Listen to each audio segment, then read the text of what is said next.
This video is about a guy who looks like a side character in a shoujo manga, finding himself in an unusual situation with a hot dami mommy who got them big personalities. Due to unavoidable circumstances, he invites her into his apartment, but it turns out to be a lucky night for our protagonist, because she repays him for his kindness in a way that he never expected.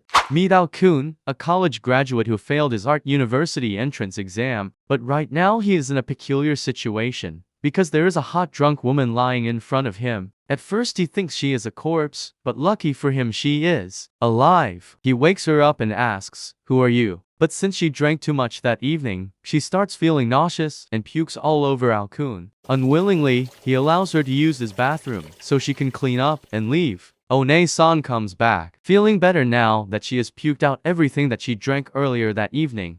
Al-kun thinks that was faster than he expected, but that's nice to hear, and tells her to leave if she is done. But then she notices puke on her hair and starts stripping in front of him so she can take a shower. Meanwhile, our protagonist thinks, what the heck is she doing? He then picks up her clothes while commenting, just whose house does she think this is? But then picks up the protection for them huge milk cannons and compares the size of her jiggly puffs to handballs. But all this time, Onee-san was watching him from the shower, and our boy gets caught in 4K. She then grins and asks if he wants to join her in the shower. Seizing the opportunity, he jumps right in the shower and never mind, he just gives her a towel and goes right back. Al-kun then comes back to his room and asks God to help him. "My boy, God literally set you up with a hot dami mommy. Now it's up to you to help yourself." Tired of being taken advantage of, he decides to reclaim his manhood. After taking a shower, Onee-san comes out and asks Al-kun for beer, but he reveals that he is not of legal drinking age, and like a good boy, he only drinks water. Furthermore,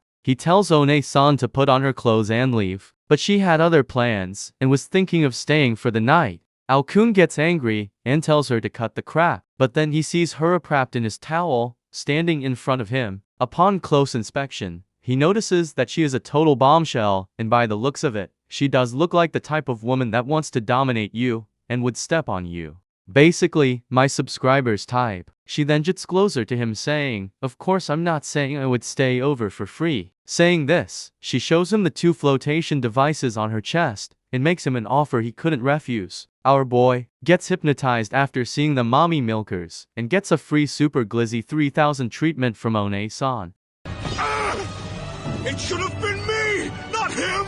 It was his first time experiencing something like this. The sensation was overwhelming for Al-kun, so he wasn't able to hold back any longer and ended up releasing his compound V. That night, they shared the same bed and our boy exclaims, "This is torture. If this is torture, then I want to be tortured every day and all day long." After getting a good night's sleep, Al-kun goes to his cram school. While admiring the sculptures, a nerdy-looking girl bumps into him. As a good boy, he apologizes to her, but she indirectly calls him a beta male and tells him that by standing in the middle of the hallway, he is causing disturbance to everyone. After an exhausting day at work, he gives himself some sigma male motivation and goes right back to his apartment. But surprise surprise, he sees Onee-san standing there, and she asks if he is happy to see her. Al-kun quietly opens the apartment door and quickly gets in, but just as he was about to close the door, Onee-san starts forcing herself in. Al-kun lets her know that he won't let any stranger enter his house anymore, but Onee-san insists that they are not strangers anymore. Since last night, their status has changed from strangers to friends with benefits. Al-kun thinks she is not a normal woman, because a normal woman wouldn't do something like this. On top of that, he doesn't even know her name in the first place. She then looks at Al-kun and tells him that he is just too nice.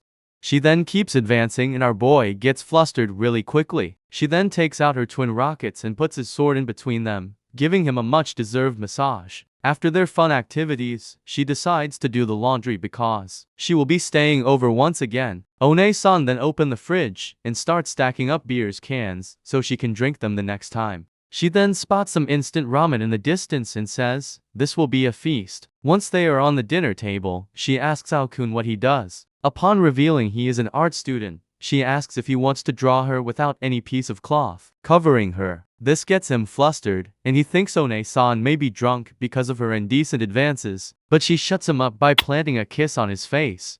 After coming back from her job, She grabs a can of beer and begins enjoying it. Onee-san then notices Ao-kun drawing a sketch and praises him, saying, "That's a gorgeous painting." But he gets insecure and tells her that there are a lot of great artists in his cram school. Compared to him, their skills are far superior, and he starts worrying if we'll be able to crack the university entrance exam. But then Onee-san calms him down. She grabs his hand and puts it on her cheeks, the ones on the face obviously, and tells him it's going to be alright. She then plays with his joystick and starts licking it like a lollipop.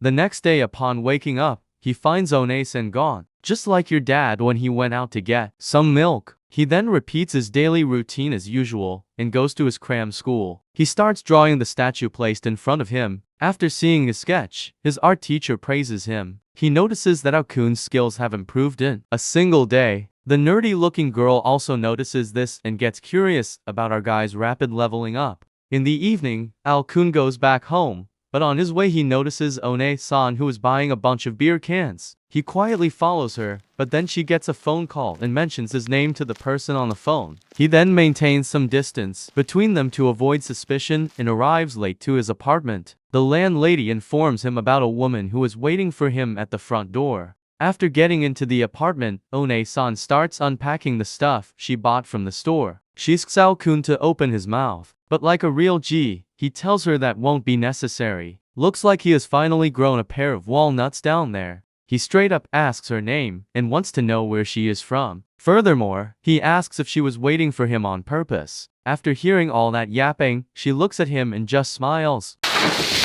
She tells him that she was born in Tokyo. Her blood group is a negative. She was born on August 8th. Her height is 170 centimeters, and her weight is 55 kilograms. She then reveals her figure, and oh my god, numbers never seemed so sexy to me before this. She then turns around and shows him her cake, while mentioning her favorite colors for the undergarments. This was a lot for Ao-kun, so he goes to bed and tries to sleep. While lying on the bed, he thinks it's bad how he is breaking the mood. But this isn't a hentai, so he won't do as she says. Onee-san then sits on the bed, right next to him and asks, "Ao-kun, do you like me?" But he stayed stationary and didn't answer her, so she lied down and slept right next to him.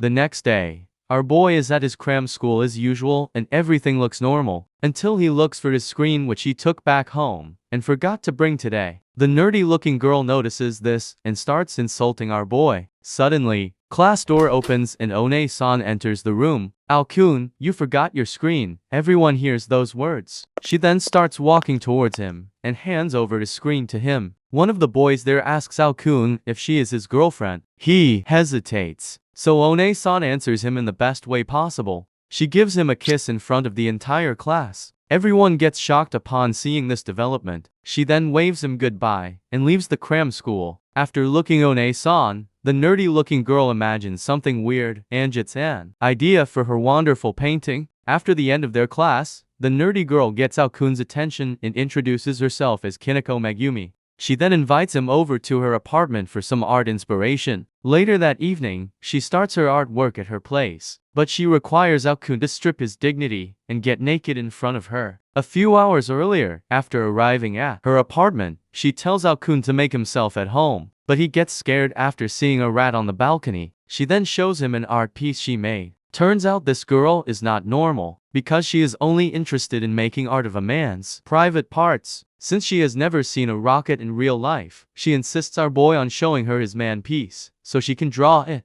While drawing his man jewel, she notices that Ao-kun's shield hero was rising, so she starts getting wet down there, and gets on top of him, forcing him to play Smash Bros with her. Meanwhile back at the apartment, Onee-san was ringing the doorbell and was wondering if Ao-kun is not home yet. After their Smash session, our boy checks the time and gets worried for Onee-san, because this is the time when she usually visits his place. He starts sprinting towards his place, and wonders why he is letting a stranger like Onee-san enter his apartment. Upon reaching there, he sees Onee-san sitting in front of his door. She gets really happy upon seeing him, and was worried if something bad happened to him. She tried asking the landlady for his number, but she thought it would look suspicious, so she never called him. Ao-kun opens the door, and they both enter the apartment. He also gives her a spare key, so she can enter the room whenever he is not home. While in bed, Ao-kun exclaims that no Tonlatus Onee-san invaded his house. She has also invaded his heart as well.